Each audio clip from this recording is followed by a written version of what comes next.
నీతి కథలు నా ఛానల్ని లైక్, సబ్స్క్రైబ్ అండ్ షేర్ చేయండి. కామెంట్ కూడా చేయండి. ఇక కథలకు వెళ్దామా? అనగనగా ఒక గ్రామంలో సోమయ్య అనే వ్యక్తి ఉండేవాడు. అతని భార్య సరోజ. వారికి 19 సంవత్సరాల కొడుకు ఉన్నాడు. వాడి పేరు కృష్ణయ్య. సోమయ్య తనకున్న 1/2 ఎకరా పొలంలో కూరగాయలు సాగు చేసేవాడు. అయితే ఆ డబ్బులు సరిపోక సోమయ్య, సరోజ ఇద్దరు పొద్దున్నే ఇంత చద్ది మూట కట్టుకొని అలా ఊర్లలో పనులకు పోయి ప్రొద్దుగూకే వేళకు ఇంటికి వచ్చేవారు. కృష్ణయ్య రోజు ఎద్దుల బండి మీద ఊళ్ళోని సరుకులను బాడుగుకు పట్టణానికి చేరవేస్తుంటాడు. ఇలా ముగ్గురు కష్టపడిన ఆదాయంలో సగం మాత్రమే ఇంటి ఖర్చులకు వాడి మిగతా సగం పొదుపు చేస్తుండేవాడు సోమయ్య. సోమయ్యకు పక్క ఊరిలో 5 సెంట్ల ఖాళీ స్థలం ఉంది.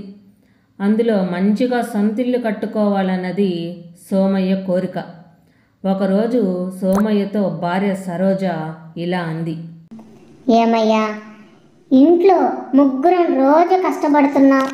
అందులోని సగం డబ్బును పొదుపు చేస్తూ మిగతా సగం డబ్బుతో చాలిన బ్రతుకుతున్నాం.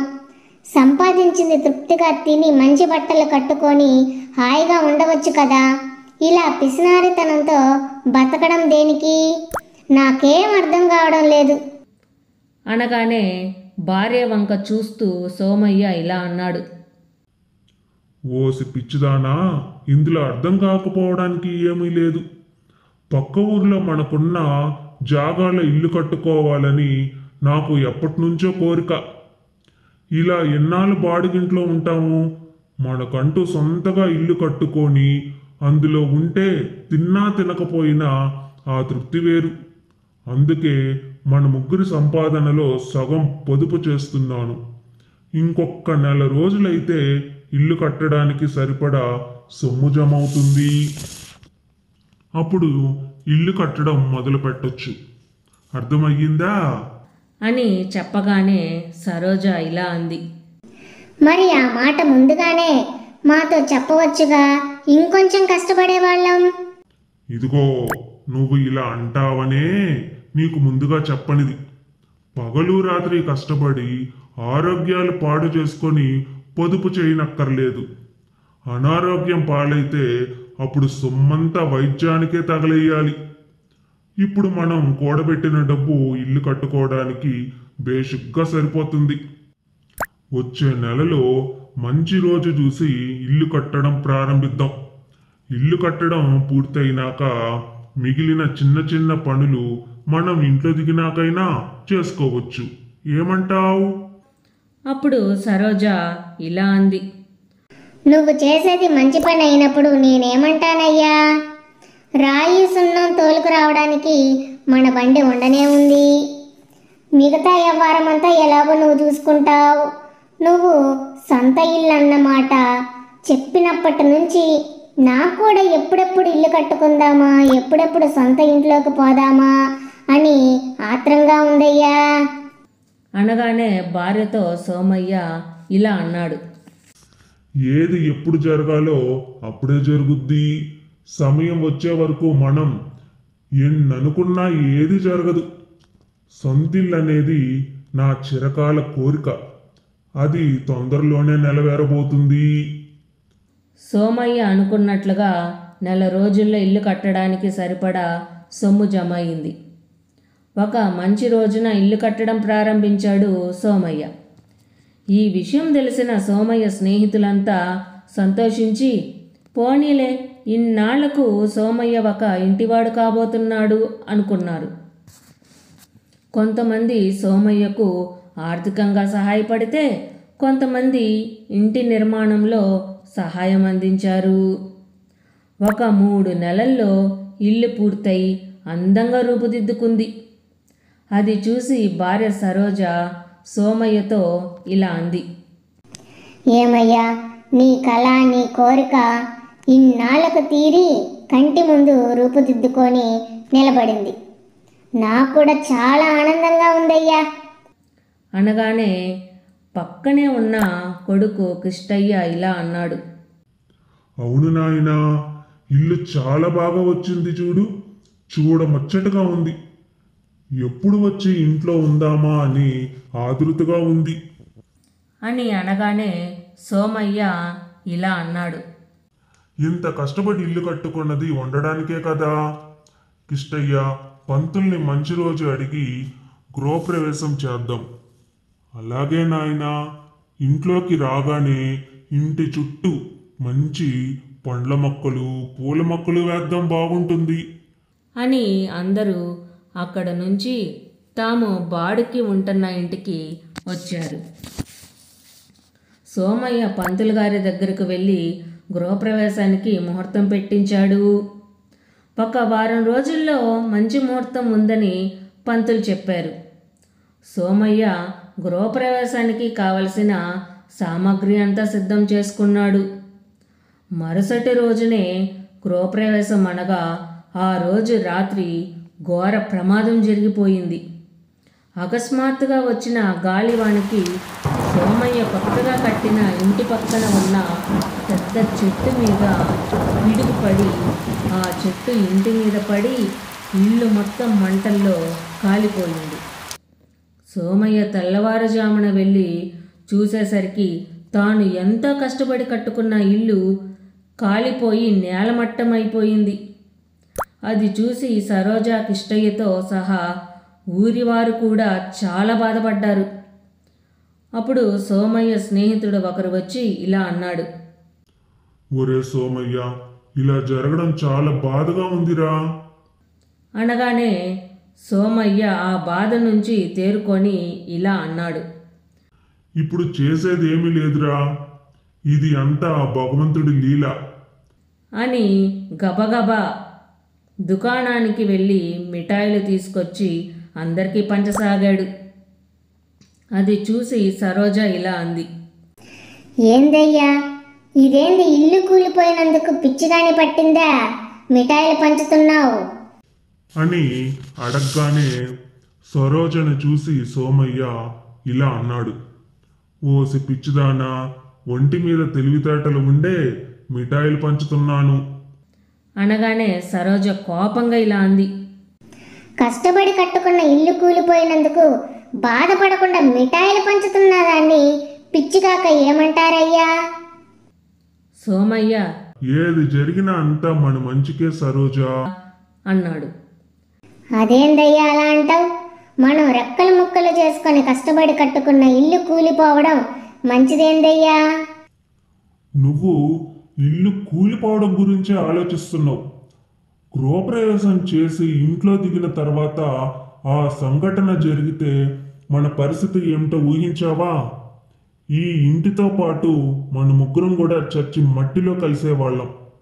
ఆ దేవుడి దయ వల్ల అలా జరగలేదు. సంతోషమే కదా, అందుకే ఆ సంతోషంలోనే మిఠాయిలు పంచుతున్నాను. అంతా మన మంచికే అన్నది అందుకే అని చెప్పగానే సరోజ సోమయ్యను చూస్తూ ఉండిపోయింది. సోమయ్య చెప్పింది నిజమే కదా అనుకుంది. అలా కొంతకాలం గడిచింది. సోమయ్య కుటుంబం జరిగిపోయింది మర్చిపోయి వాళ్ళ పనుల్లో మునిగిపోయారు. ఇదిలా ఉండగా ఆ దేశపు రాజుగారు మంత్రితో ఆంతరంగిక మందిరంలో సమావేశమై ఇలా అన్నాడు. మహామంత్రి, వేగుల ద్వారా సమాచారం ఏమన్నా తెలిసిందా? ప్రభు, సమాచారం మనం ఊహించినదే. పక్క రాజ్యపు రాజు మన రాజ్యంపై యుద్ధానికి సిద్ధపడుతున్నాడు. ఆ విషయం నిజమేనని మన వీరులు ధృవీకరించారు. అప్పుడు మనం కూడా ఎదుర్కోవడానికి సిద్ధపడాలి కదా. నిజమే గాని మహారాజా, ప్రస్తుతం మన దగ్గర సైనిక బలం చాలా తక్కువగా ఉంది. అదే ఆలోచిస్తున్నా అని అనగానే రాజు ఇలా అన్నాడు. ఆలోచిస్తూ మేఘమేషాలు లెక్కేస్తూ కూర్చుంటే అవదు కదా. వెంటనే సైనిక బలాన్ని సమీకరించండి. మన రాజ్యంలోని ప్రతి గ్రామంలోని యువకులందరినీ వెంటనే సైన్యంలో చేరమని చాటింపు వెయ్యండి. చేరడానికి ఇష్టపడిన వారిని బలవంతంగానైనా సైన్యంలో చేర్పించండి. రాజు ఆజ్ఞగా ప్రకటించండి. వారంలోగా ఈ ప్రక్రియ మొత్తం జరిగిపోవాలి. అనంతరం కొత్త వారికి శిక్షణ ఇప్పించండి అని చెప్పగానే మంత్రి ఇలా అన్నాడు. అలాగే మహారాజా, తక్షణమే కార్యక్రమాన్ని అమలు చేస్తా అని చెప్పి రాజ్యంలోని ప్రతి గ్రామంలో ఈ విషయాన్ని దండోరా వేయించాడు. మహామంత్రి సోమయ్య ఉంటున్న గ్రామానికి కూడా ఈ విషయాన్ని దండోరా వేయించారు. సోమయ్య ఉంటున్న గ్రామానికి మరో 2 రోజుల్లో యువకుల సమీకరణకు సైనికులు వస్తున్నారనగా ఒక సంఘటన జరిగింది. సోమయ్య కొడుకు కిష్టయ్య ఎద్దుల బండిలో సరుకులు తీసుకొని పట్టణానికి వెళ్తుండగా దారిలో ఎద్దుల బండి బోల్తపడి కాలు విరిగింది. ఈ విషయం తెలిసి సోమయ్య హుటాహుటిన అక్కడికి వెళ్ళి కిష్టయ్య కాలికి కట్టు కట్టించి ఇంటికి తీసుకువచ్చాడు. చుట్టుప్రక్కల వారు పరామర్శించడానికి వచ్చారు. కాలు విరిగిన కొడుకును చూసి సరోజ ఏడుస్తూ ఉండగా ఆమెతో సోమయ్య ఇలా అన్నాడు. ఎందుకై ఏడుస్తున్నావు? ఊరుకో. వైద్యునితో మాట్లాడాను. 3 నెలల్లో అంతా సర్దుకుంటుందని చెప్పాడు.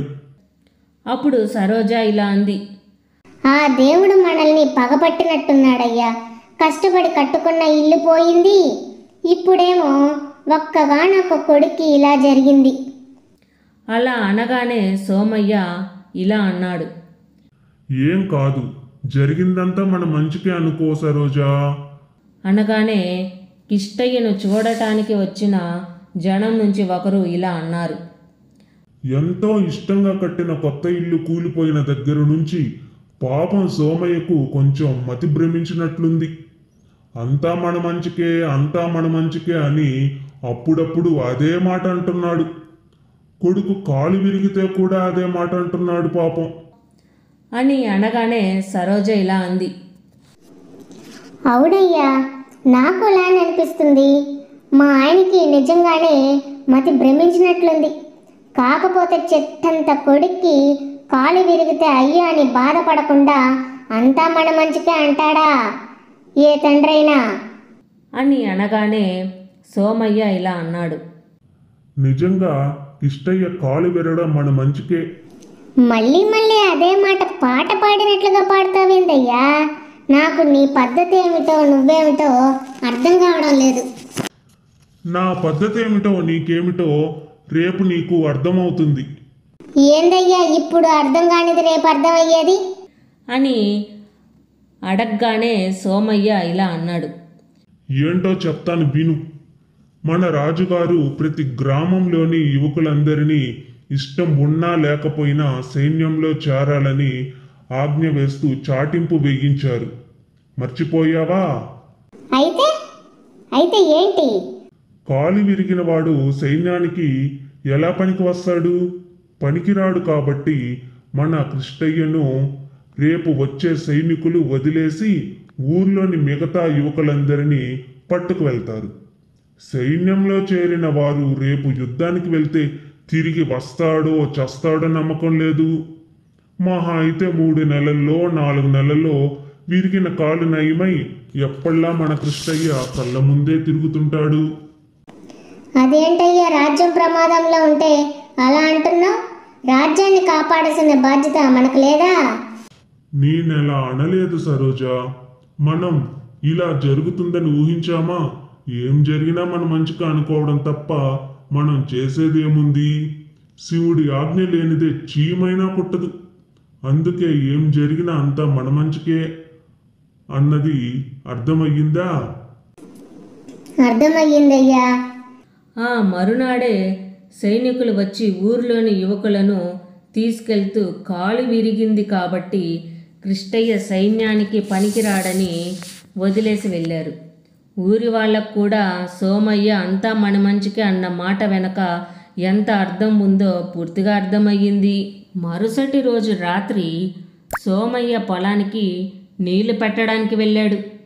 అక్కడ ఎవరో 2 రహస్యంగా మంతనాలు జరపడం సోమయ్య చాటుగా చూశాడు. సోమయ్యకి అనుమానం వచ్చి ఊరిలోకి వెళ్ళి ఈ విషయాన్ని సైనికులకు చెప్పాడు. సైనికులు వెళ్ళి వాళ్ళను బంధించి తీసుకెళ్లారు. మరుసటి రోజు ఉదయం సైనికులు వచ్చి మహారాజు గారు మిమ్మల్ని తీసుకురమ్మంటున్నారు అని సోమయ్యను మహారాజు గారి దగ్గరకు తీసుకువెళ్ళారు. మహారాజు సోమయ్యతో ఇలా అన్నాడు. సోమయ్య, నిన్న రాత్రి నువ్వు పట్టించింది ఎవరినో కాదు. వాళ్ళు మన శత్రు దేశం నుంచి వచ్చిన గూఢాచారులు. మన రాజ్యం రహస్యాలు తెలుసుకోవడానికి ఇక్కడికి వచ్చారు. నీ వల్ల పెద్ద ప్రమాదం తప్పింది అన్నారు మహారాజు గారు. ఈ కథ ద్వారా మనం తెలుసుకున్న నీతి ఏమిటంటే, నిజంగానే ఏది జరిగినా దాని వెనక బలమైన కారణం తప్పకుండా ఉంటుంది. అలా కాకుండా ఇలా జరిగితే బాగుండేది అనుకోవడం వల్ల లాభం లేదు. మంచైనా చెడైనా ఎప్పుడు ఏది జరగాలని ఉంటే అదే జరుగుతుంది. జరిగిన దాన్ని స్వీకరించడమే మన పని. ఏం జరిగినా దాని గురించి ఆలోచిస్తూ ఆగిపోకూడదు. అది ఏదైనా మన మంచికే జరుగుతుంది అని మనం ఈ కథ ద్వారా తెలుసుకున్న నీతి.